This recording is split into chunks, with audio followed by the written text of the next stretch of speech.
बारामती विधानसभा पोटनिवडणुकीच्या प्रचाराचा शुभारंभ झालेला आहे। या विधानसभा मतदारसंघातून आदरणीय सुनेत्रा वहिनी पोटनिवडणूक लढवत आहेत। गेले काही दिवस दादांच्या अकाली जाण्यानंतर आपण सगळ्यांनीच अनुभवलेला आहे, अतिशय धीरोदात्तपणे सुनेत्रा वहिनींनी नेतृत्वाची धुरा आपल्या खांद्यावर घेतलेली आहे।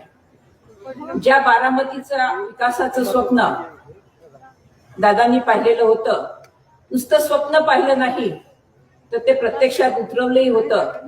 आणि आम्ही बीडकर दादाकडे एका वेगळ्या आशेने पाहत होतो की बारामती सारखाच विकास आमच्या दादा पालकमंत्री असल्याने त्यांच्या नेतृत्वाखाली होईल।